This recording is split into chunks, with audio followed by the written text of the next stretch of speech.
사람은 누구나 많은 열정을 가지고 있습니다. 열정은 다른 게 아니라 내가 무엇인가를 계획했을 때 그것을 이루려고 하는 나의 열심이죠. 그래서 학생들은 그것을 위해서 중간고사, 기말고사가 닥쳐오면 시험을 잘 보기 위해서 열심히 문제를 풀고 공부를 합니다. 그리고 직장인 어른들은 직장에 나가서 열심히 합니다. 왜냐하면 승진하고 싶거든요. 더 많은 연봉을 얻고 싶거든요. 더 좋은 직장에서 일하고 싶거든요. 열심히 합니다. 열심히 해야만 합니다. 그래야지 그 사람의 삶이 조금 더 좋고 조금 더 풍요로운 것들을 누릴 수 있게 될 것이기 때문입니다. 그런데 믿음도 열정이 있어야 합니다. 믿음의 발듯이 열정이 있어야만 합니다. 어떤 사람은 믿음의 열정이 없는 사람들이 간혹 우리 눈에 보입니다. 예를 들면 딱 맞다라고 말할 수는 없겠지만 아마 대략 그렇지 않을까 싶어요. 어떤 사람이냐면 예배만 드리고 왔다 갔다 하는 사람들, 이런 사람들입니다. 또 나 오늘 우리 목사님한테 출석 도장 찍었어 라고 하면서 그거에 만족하는 사람들, 그리고 자신의 어떤 신앙의 성장이나 성숙을 바라거나 아니면 믿음의 공동체 안에서 어떤 섬김을 실천하거나 아니면 그들을 위해서, 예배를 위해서 무엇인가 또 우리의 후대의 믿음의 사람들을 길러내기 위한 어떤 그런 헌신이라고 하는 것들은 나는 싫어 라고 하는 사람들이 요즘에 좀 많죠. 안타까운 모습입니다. 그런데 그런 것들은 요한계시록에서 말씀하고 있는 것처럼 찬 것인지 아니면 뜨거운 것인지 도대체 알 수 없는, 하나님이 입에 넣었다가 너무 미지근해서 뱉어버릴까 염려하시는 그런 믿음의 한 부분이라고 보여져요. 여러분, 로마서 10장 1절에서부터 15절의 긴 말씀이었습니다. 이 말씀에서 바울이요, 이스라엘을 향하여서, 믿음의 사람이 아니에요, 이스라엘을 향하여서 먼저 말씀하는 게 있습니다. 뭐냐면요, 너희는 하나님을 향해서 열심은 있지만 뭐가 없냐면요, 올바른 지식이 없다는 거예요. 2절에 보니까 그렇게 돼 있죠. 내가 증언하노니 그들이 하나님께 열심은 있으나 올바른 지식을 따른 것이 아니라는 거예요. 올바른 지식을 따르지 않다는 겁니다. 이게 문제인 것입니다. 여러분, 그래서요, 하나님에게 열심히 있을 때 올바른 지식이 없으면 문제가 생깁니다. 어떤 문제가 생기냐면 우리나라 역사로 보면 열광주의로 빠져요. 열광주의로 빠져가지고 막 뭐라고 하죠? 무조건 뜨겁게 그게 좋은 걸 줄 알고 무조건 뜨겁게만 외쳤던 때가 1970년대 80년대에 있었죠. 그게 잘못된 건 아닙니다. 하나님 앞에서 우리의 뜨거움을 나타내는 게 분명히 좋아요. 있어야 돼요. 그런데 그것만 추구하면 안 된다는 거예요. 이스라엘은 무엇이 잘못됐을까요? 하나님에게 열심히 있었던 민족입니다. 지금도 하나님에 대해서 열심히 있는 민족이에요. 그런데 중요한 건 뭐냐면 그들이 하나님의 말씀, 율법이죠. 10장 1절에서 그렇게 죄송합니다. 10장 1절이 아니네요. 10장 5절에 보니까 기록된 바 율법으로 말미암아, 율법이란 말이 나와요. 이스라엘 백성들은 율법이면 최고잖아요. 가장 최고의 것이에요. 우리로 말하면 하나님의 말씀입니다. 하나님의 말씀을 우리가 이해할 때 출발하는 출발점이 대단히 중요해요. 이 출발점이 잘못 설정이 되면은요, 그 사람의 열정이, 그 민족의 열정이, 하나님에 대한 열정이 아무리 강력하고 엄청난 힘이 있어도 잘못된 방향으로 가요. 이스라엘처럼. 하나님의 율법은요, 구분하지 않아요. 저번에 한번 말씀드렸어요. 하나님의 말씀은요, 나와 너를 구분하지 않아요. 믿음의 사람과 이방인을 구분하지 않아요. 하나님이 택하신 백성과 그렇지 않은 백성을 구분하지 않습니다. 그런데 이스라엘은 어떻게 했습니까? 그들이 어떻게 출발했는지는 모르겠으나 그들이 결과적으로 가지고 있는 건 뭐냐면 이스라엘과 선민과 그렇지 않은 이방인을 구분했는데 그 구분이 너무도 극단적이에요. 그들과 함께 밥도 먹으면 안 돼요. 이야기도 섞으면 안 돼요. 그러면 내가 부정해진다고 생각했어요. 엄청난 구분이죠.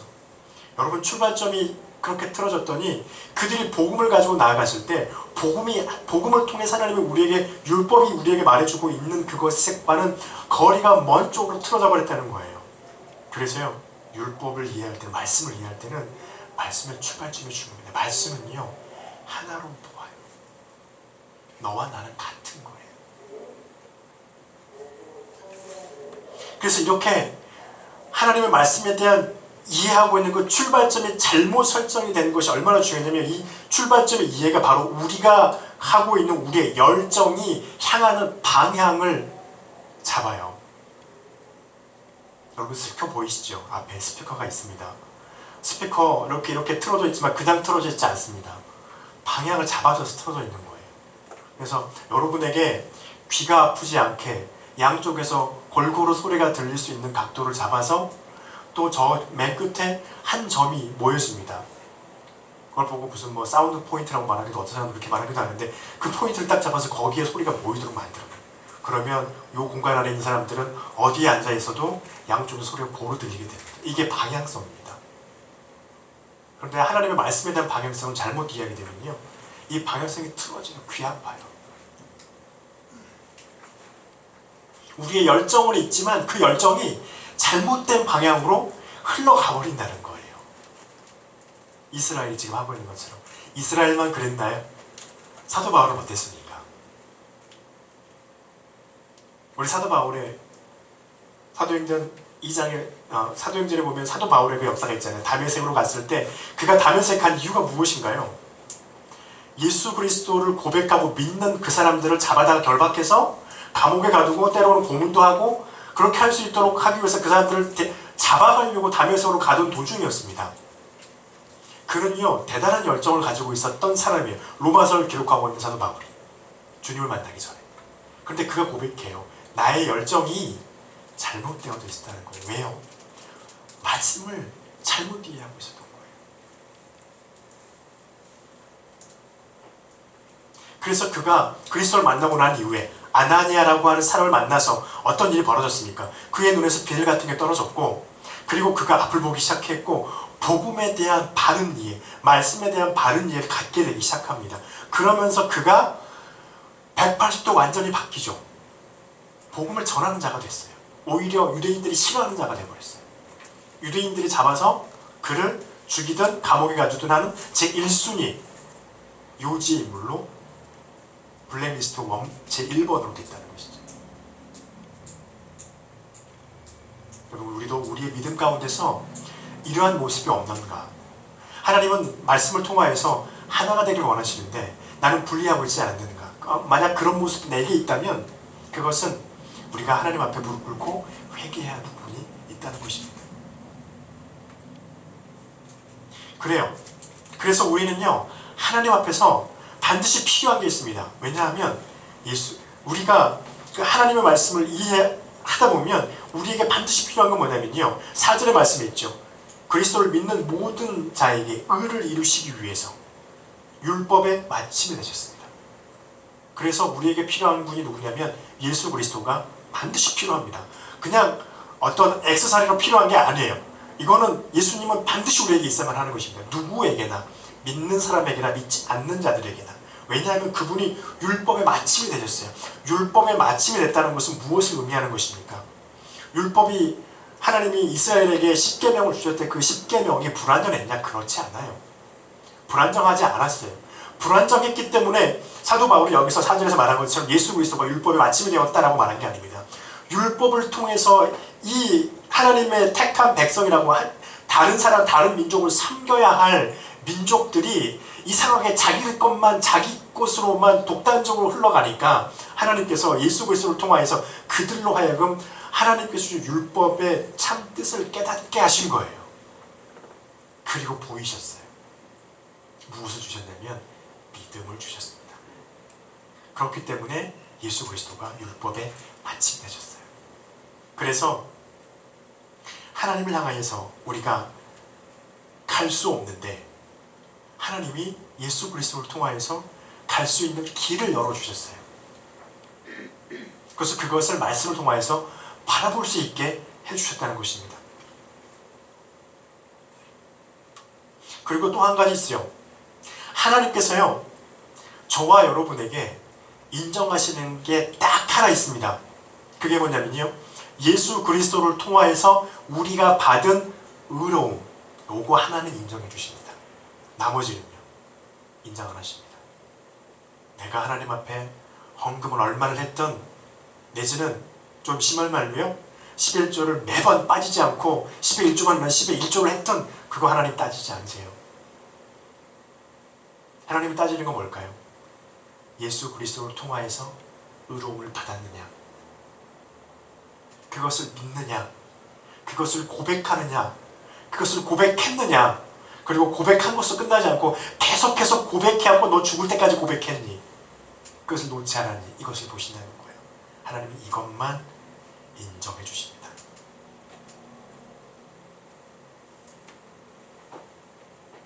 이것이 우리가 하나님으로부터 얻을 수 있는 유일한 의로움이에요. 여러분, 예수 그리스도를 여러분의 주로 고백하시기 바랍니다. 할렐루야. 사도 바울은 오늘 그렇게 말하죠. 13절에 누구든지 주의 이름을 부르는 자에게는 구원이 있을 것이다. 여러분 12절에 또 보세요. 바울이 말해요. 유대인이나 헬라인이나 차별이 없다. 복음은 차별이 없어요. 그것을 주님께서 깨닫게 하셨고 실제로 전하셨죠. 그리고 교회는요, 지금도 여전히 그 안에 수많은 교회의 잘못된 모습들이 있지만, 그럼에도 불구하고 교회를 통하여서 하나님이 세상 가운데 원하시는 것은요, 분별 없이 차별 없이 복음을 전하는 것입니다. 그래서 이것을 할 수 있도록 하나님께서 우리에게 허락하신 분이 예수 그리스도이십니다. 그 예수 그리스도를 통하여서 믿음이라고 하는 것을 우리로 하여금 갖게 하셨고, 그 믿음을 통해서만 하나님이 인정하시는 의가 저와 여러분에게 전해진다는 것을 우리는 절대 잊으면 안 됩니다. 그래서 나의 행위, 나의 어떤 교회 안에서의 섬김의 모습, 그리고 하나님께 드리는 나의 믿음의 고백으로서의 하나님께 드리는 나의 헌금의 그러한 합당한 모습들이 우리에게 있지만, 그런 것들보다 더 이런 것들은 별것이 아니지만 하나님께서 정말 원하시는 것은 내 마음에서, 내 생각에서 예수 그리스도를 주로 고백하고 생각하고 고백하는 나의 말, 그것이 있느냐, 버리지 않고 있느냐, 그것이 하나님 앞에서 의의가 되어진다는 것입니다. 그리고 이것을요, 나만 독점하면 안 돼요. 이스라엘의 가장 패착이 무엇입니까? 하나님의 은혜와 말씀을 독점하려고 했어요. 그래서 이방인을 나누고요, 선민이라는 사상을 갖게 됐던 거예요. 하나님의 율법은 우리만, 저들은 하나님의 율법을 알아도 안 돼 라고 하는 것은 지극히 잘못된 생각이라고 하는 것입니다. 하나님이 여러분에게 은혜를 주셨으니까, 그렇다면 그 은혜를 서로 나누세요. 서로 교제하는 가운데 나누세요. 나누어서 그 은혜가 나만 가지고 있는 게 아니라 내 옆에 있는 믿음의 공동체 안에 있는 사람에게도 전해질 수 있도록, 그리고 다른 믿지 않는 그들에게도 그 복음의, 나의 은혜에 대한 나의 경험이 전해질 수 있도록. 몰라요. 아무도 몰라요. 그렇게 해서 언제 그 사람에게 복음이 전해져서 하나님이 성령을 통해서 그 사람 안에 역사할지는 아무도 모릅니다. 다만 우리는 할 수 있는 게 무엇인가요? 전하는 것뿐입니다. 그래서 우리가 해야 될 게 있습니다. 8절에 있는 말씀입니다. 그러면 무엇을 말하느냐? 말씀이 내게 가까워 내 입에 있으며 내 마음에 있다 하였으니, 이거예요. 여러분, 우리는요, 그렇기 때문에 하나님 앞에서 우리가 할 수 있는 것은 말씀을 가까이 하는 것입니다. 말씀을 가까이 하다 보면요, 그 안에 있는 복음을 깨닫게 돼요. 복음을 깨닫게 되면 성령을 통해서 복음이 말하고 있는 것이 무엇이고, 내가 가져야 될 생각이 어떤 것이고, 내가 먹어야 될 마음이 어떤 것인지, 그리고 그 마음과 생각을 해서 나의 행동이 어떻게 되어져 가야 될지를 알게 되어집니다. 그리고 말씀을 가까이 하다 보면요, 우리는 하나님 앞에서 우리의 마음을 고백할 수 있게 돼요. 여러분, 하나님 앞에서 여러분의 마음을 늘 고백하십니까? 이 고백한다는 것은요, 예수 그리스도에 대한 우리의 마음을 고백하는 것입니다. 그런데 그것으로만 끝나지 않아요. 우리의 삶 속에서 예수님과 함께 동고동락하면서 살아가는 우리의 삶 속에서 내 삶에 있는 나의 마음을 하나님 앞에 내어놓아야 돼요. 그것이 기도이죠.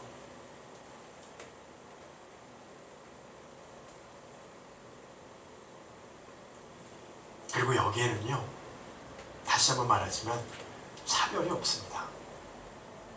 하나님의 말씀을 가까이 하는 것, 또 하나님 앞에 예수 그리스도의 이름으로 우리의 마음, 우리의 믿음을 늘 고백하고 주님 앞에 얘기하는 것, 이야기하는 것, 하나님과의 교제이지요. 이 교제 가운데 나아가는 것은요, 구별이 없어요.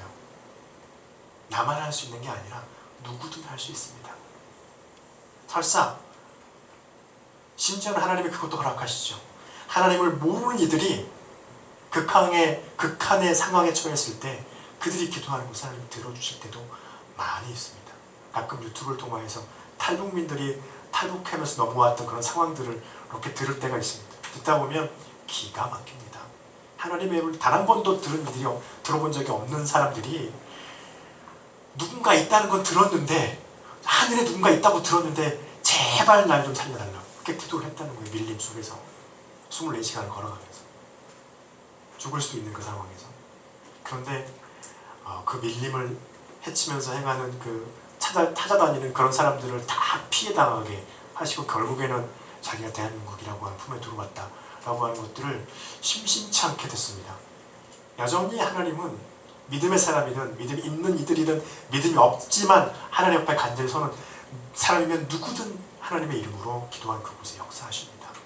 그렇다면 저와 여러분에게는 하나님의 역사가 이와 같을까요?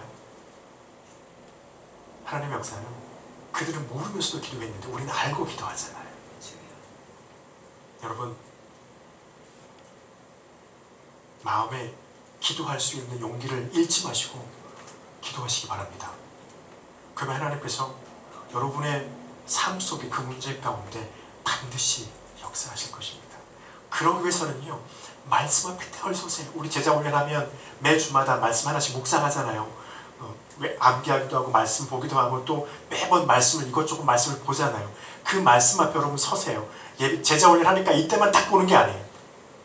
계속해서 그 말씀을 되뇌이는 것입니다. 왜 그렇게 합니까?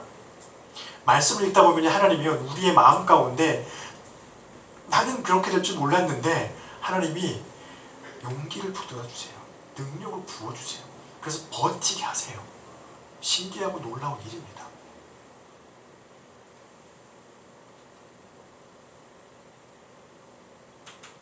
여러분, 하나님은 저와 여러분이 하나님을 향해서 열정을 갖기를 바라십니다.